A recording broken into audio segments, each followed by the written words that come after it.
Paz de nosso Senhor Jesus, eu gostaria de ler um versículo que está aqui em Mateus 7, versículo 5, que diz assim: Hipócrita, tirais primeiro a trave do teu olho, e então cuidará em tirar o arqueiro do olho do teu irmão. Esse versículo, ele é interessante porque dependendo de como a gente lê, para quem a gente lê esse versículo, a pessoa pode achar que é uma indireta. Que aqui no primeiro capítulo, no primeiro versículo, o próprio nosso Senhor Jesus ele vem dizendo, né? Não julguei para que não sejam julgados. Eu passei por uma experiência, tem um tempinho, que tinha uma irmã, que tudo que a irmã fazia eu achava que era indireta para mim, que era provocação. Então eu comecei, aí um dia eu fui pedir a Deus que me mostrasse se essa irmã estava errada ou eu estava errada. E o próprio nosso Senhor Jesus, ele me mostrou que a errada não era a minha irmã, era eu, e sim eu, porque nós vivemos num período que todo mundo está errado e nós somos sempre certos.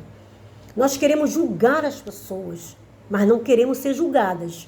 Então eu pedi ao nosso Senhor que me mostrasse em que se eu estava errada ou se essa irmã que me mostrasse. Então o nosso Senhor Jesus ele me mostrou que o erro não estava nessa irmã, sim em mim. Então eu fui até essa irmã, conversei com essa irmã e essa irmã ela nem sabia que ela estava me incomodando, que ela falava eu achava que era indireta. Então eu procurei me corrigir, pedi perdão a Deus e essa irmã. E hoje em dia nós vivemos, ter uma boa amizade.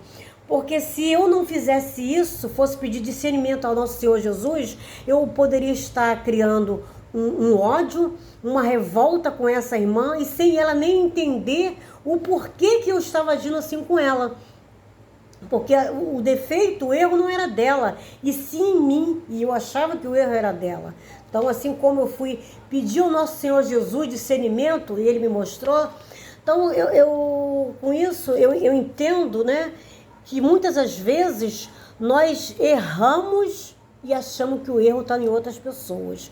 Então, meus irmãos, vamos procurar nos corrigir e não condenar. Vamos procurar ver onde está o erro, muitas vezes o erro é nosso, né?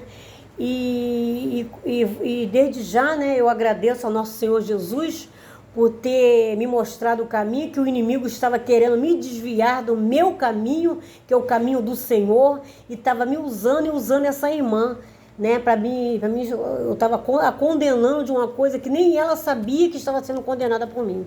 E eu pedi discernimento ao nosso Senhor Jesus e ele me mostrou que o erro estava em mim. E graças a Deus, por honra e glória do nosso Senhor Jesus, eu me corrigi. E peço, né, ao nosso Senhor Jesus, eu agradeço a leitura dessa palavra por ter me mostrado a verdade, né, o caminho certo, e desde já eu agradeço e peço ao nosso Senhor Jesus que continua me abençoando a minha família e te abençoando e abençoando a tua família. Peço pelas crianças, pelos jovens, pelos adolescentes, pelos idosos também e por todo. E que nosso Senhor Jesus continue nos abençoando e livrando de todo o mal. Amém, Senhor.